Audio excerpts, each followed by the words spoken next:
Hey, my name is Kurt, and I am a huge F1 fan. And I have some great conversations with some of my friends who are also F1 fans. So I figured I'd turn it into a podcast. It's called F Your Opinion.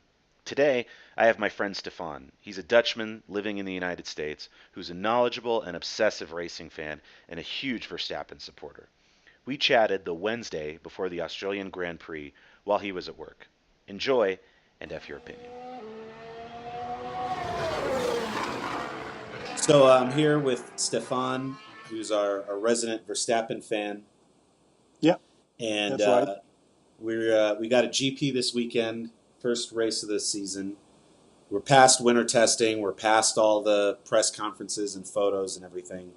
So everybody pretty much can agree. Mercedes has a good car, maybe Red Bull, Ferrari somewhere in there. But the question is really who's sandbagging the most across the whole field. I mean, even Sauber and Haas and all these other teams. In your opinion, who do you think is sandbagging the most going into the weekend? Yeah, I think generally speaking, I'm not sure where Red Bull really stands, quite Mm-hmm. frankly, um, because they, on one hand, are very confident in how they show up, but the results have not been as convincing yet in terms of lap times. So they seem closer in terms of how they speak. The reliability seems better, but it's not. I'm not sure if they are a real title contender yet, and I think we need 1 or 2 weekends to really see that how close that gap is. But overall, the attitude seems that they are definitely, that they're basically confident. But it remains to be seen if they really could close the gap or not. Because they for some reason always seem to catch up throughout the year, but the winters have not been great the last couple of years in terms of how they did their homework. So that's for me the big question mark. And if they are close, then I would really count them as a title contender, simply because they are really generally good in catching up throughout the year. I'm really excited about the lineup. I think both the drivers are capable of doing a championship, but it really determines how close is that gap. And that's a big question mark. I think the other teams probably closer midfield than before. But I'm not sure if at the back of the field it's going to be that much different than where we used to be. I mean, Sauber does look better. Simply the color is better, the whole appeal is better, but I'm not sure if they can catch up everything just by having a good sponsoring deal. But clearly they made a good choice of stepping out of the Honda deal because they had foreseen that McLaren would discontinue and needed to find a new solution. So Right. for their powertrain, and because they can't buy everything from Honda, they needed the whole package, including the gearbox. So it Right. makes sense for them. Right. So then, in the same vein of Red Bull, with Ricardo's contract up for renewal, how do you think that plans out? Does Ricardo re-up and stay for another year? Do you think he's eyeing a Ferrari or Mercedes seat? Or or at the same time, does Red Bull just want to make Verstappen their number one and Yeah, and go from there? I think if you look at Red Bull, I mean, Verstappen is a bit like Vettel used to be, right? Their own dedicated project, which Ricardo as well, but it seems that there is a little bit more confidence in Verstappen in that respect. So this is a real important year for Ricardo to show how close it can get, and that he has also because I think they will treat him equally. But clearly, by signing Verstappen for the longer term, it's also a sign of a lot of confidence. So I Right. think both parties want to be flexible. I think Ricardo would not mind potentially switching to Ferrari or Red Bull, or Ferrari or Mercedes. I mean, if there is something coming up. But it all will probably unfold mid-year, depending on how competitive the package is. If Red Bull is really competitive and they are really getting a title contender, maybe it's not smart for Ricardo to leave his ship at that moment, because maybe then Red Bull will be the team to beat for the years to come. So I think they want to be flexible from both sides, and then probably mid-year both parties have to decide what to do in that sense. Because the alternative would be to take if they let him go, they would have to take Sainz back. I'm not sure if that's ideal, because his mind is maybe more well-known now. The marriage with Verstappen was not as great as with Ricciardo now. Sainz seems to be a bit more competitive edged and a bit struggling more to have a healthy relationship with teammates in general. So maybe for the dynamic of the team, it's better if they can keep Ricciardo and have a fair battle in that respect. But so I think the ball is more with Ricciardo, whether he thinks Red Bull is his future, or or not, and then based on that, they will probably make decisions.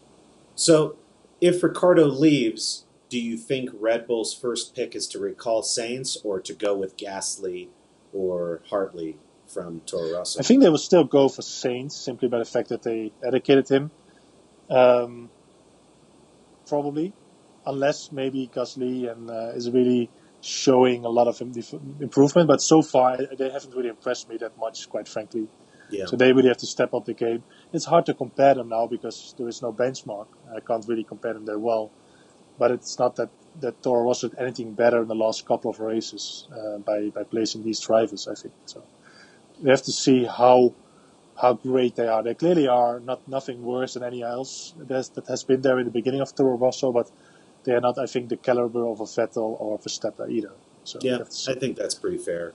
At least until we see what they're doing. I mean, Hartley, to me, it's always when you see a great driver appear, the first result, or they make those amazing results in the first go. When Hamilton arrived, I mean, he was on the podium in the first race, right next to Alonso. Yeah. When Verstappen was in the Red Bull, he won the first race. There's something to be said about that true talent. That extra talent, when it shows, it makes itself known immediately. There's not 2 or 3 years of mediocre results, and then sometimes, but those people that change, that are the best of the best, I think that it becomes very obvious, right? Exactly, it becomes obvious, and it's sometimes also tough because if you have two really good talents that can't really outperform each other, then I think Buemi was a good example. He didn't really look too good in Formula One, but afterwards he had so many prizes. He was really good to Formula E.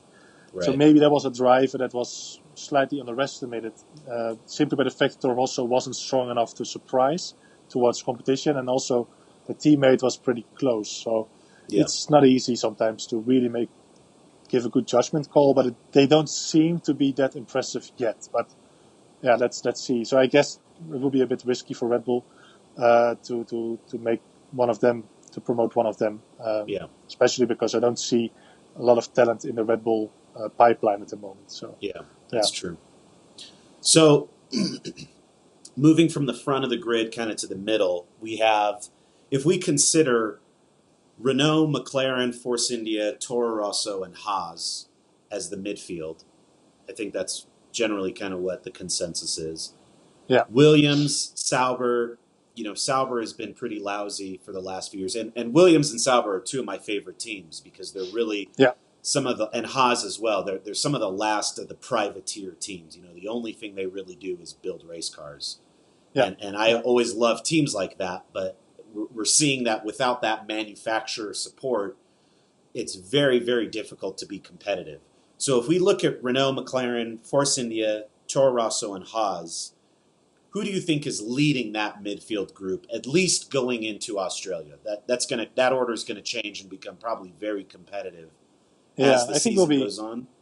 Who do you think close between Renault and McLaren. Maybe Renault is even slightly ahead of McLaren. It's tough to really judge McLaren simply because they had a lot of reliability issues that they now have said they've solved. Clearly a great driver with Alonso. I think maybe stronger than any of the Renault drivers, but still, I think simply by the fact that Renault, the team has been there for quite a bit of time. They have been very often a top team. The Enstone team, the Benetton, Renault, and all that, and Lotus and everything. So I think they will have to step up their game simply by the fact there is a lot of manufacturer pressure on it. They don't have the largest budget if you compare it to some of the others, but it's probably head to head between them and McLaren. So I can't really say who will be ahead, but one of those two, and the rest of the midfield I think will be close. Whereas I think it's very sad to see where Williams is heading. I don't see them improving it because when they started with switching to Mercedes, they were, I think, for a while the third team, and it was really encouraging to see. And now, look at where they are now. And then the future ahead, they're probably going to lose. They're losing their head sponsor, Martini, which is painful. being said that Martini was not the biggest sponsor of Formula One. They probably also gave him a lot of presents because of their iconic branding. Right. But I believe they are even less valuable than what Sirotkin will bring personally in terms of sponsoring. So in that sense, I can see the decisions they have to make, but it's a bit sad to see a great team like Williams to simply because they don't have. I think the only way out for them is to get teamed up with a manufacturer. Maybe if Volkswagen or Porsche wants to come in one day, because they have the facilities, but it's simply, I don't think the lineup of drivers is strong enough to really make it happen. Maybe on paper they look good, but I don't think they are strong enough. Yeah, I agree. I think Williams has a car and a driver problem. Yeah. The car is not that great, and it's really interesting to see Williams being quite easily beat by Force India, who is, I mean, in terms of value for your money or bang for your buck, Force India is killing it. And the fact that they're beating teams that are 2 or 3 times their size is really impressive. Now, I don't know what that translates to this year. I think Toto Wolff said, last year's trophies don't win this year's races, basically, right? So, everybody has to step it up. It's interesting. I mean, so then here's a question. Who gets on the podium first, McLaren or Renault? Probably McLaren still because of the because you need a bit of luck there, and I think Alonso will probably be able to pull it off better than the Renault drivers. But on the average scoring, I'm not sure if McLaren can consistently outperform Renault. And regarding Force India, I mean, every year they surprise me. If you look, it's very tough to keep that spot they have, that hard defended one, and every year they seem to pull it off by consistently having scoring points. And only this year they had 2 drivers that are extremely talented, but are also taking away some of the potential, but crashing into each other. So if they can get that right, they may still be able to surprise, but it's getting harder and harder to keep up because they don't have the manufacturer support. It's not easy, but it's still a good bang for the bucks, good engine, but mainly also a very good driver lineup. I think Perez is still a great driver, never really got a fair shot at a top team. Always is really good on days when you can make a difference, and I think that's really good, where he's really good at. And his teammates clearly one of the top roles for potentially replacing Bottas at Mercedes. So really, really talented lineup and more talented than some of the other teams. So in that sense, Force India is able to get paid drivers, but still very talented ones. And I think they do it better than Williams did. Because if you ask a manufacturer to put in one of their top drivers, then it's a talented guy. Right. Whereas if you just take your own paid driver who's not supported by a manufacturer, you clearly have the funding, but I'm not sure if you really have the real talent out there. But let's give them a fair shot. I mean, effectively, what is a paid driver? It's sometimes sponsors tend to follow driver personalities more than teams, which is also fair.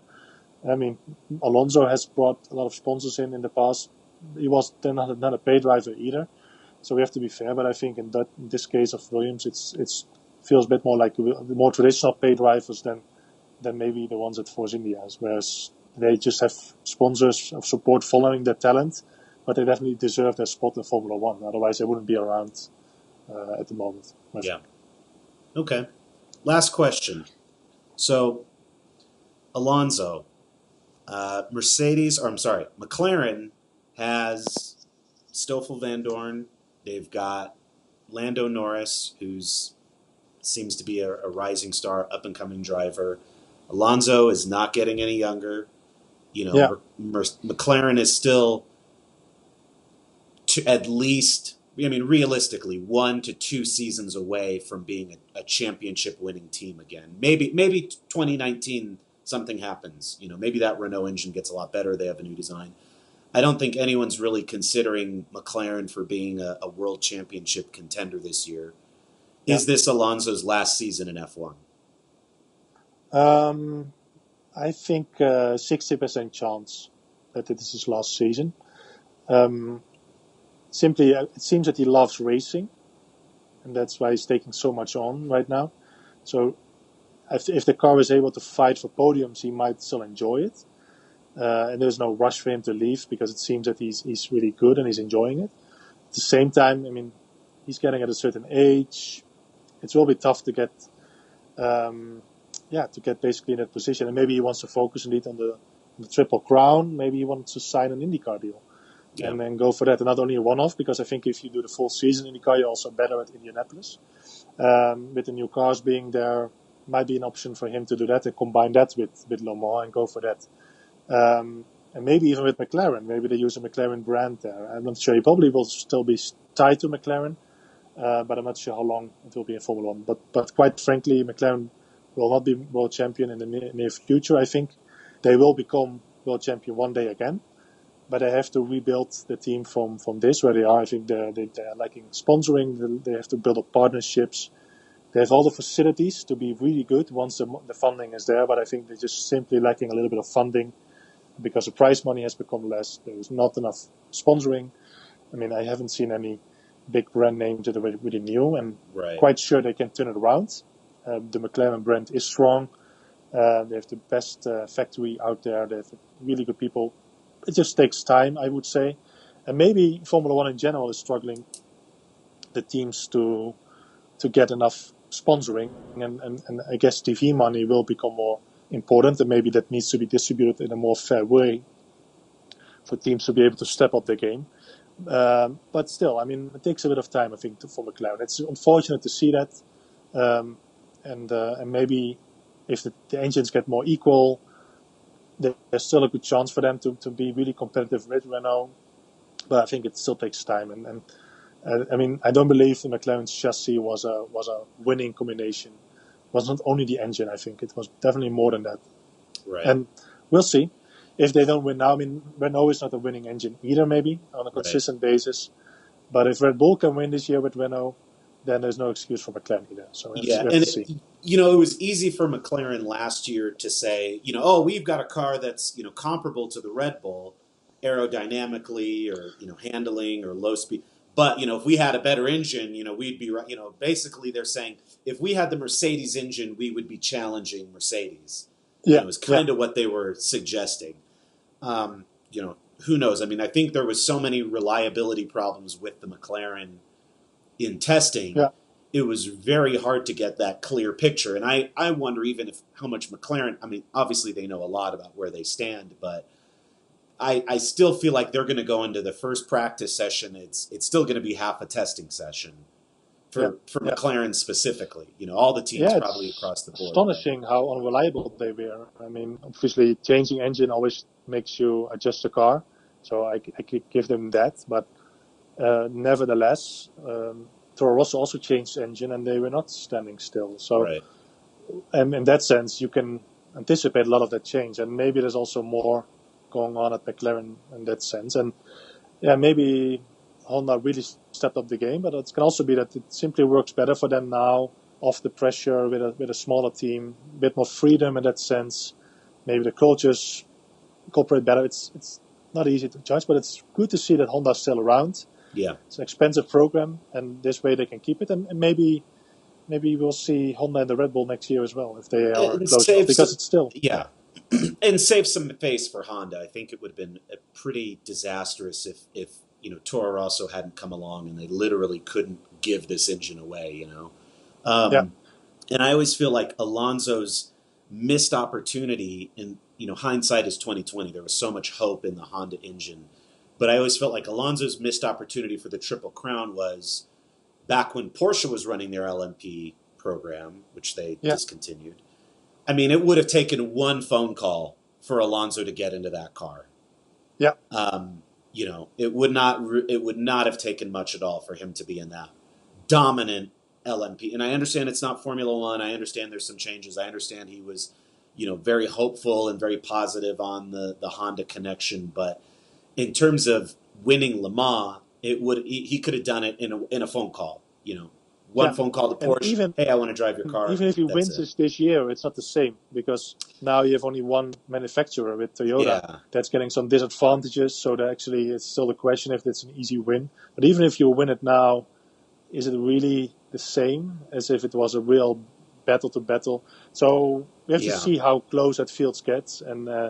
It's unfortunate that a lot of manufacturers left LMP1 because I think they first spent a lot of money on it, and then they leave after just a couple of seasons, not very consistent.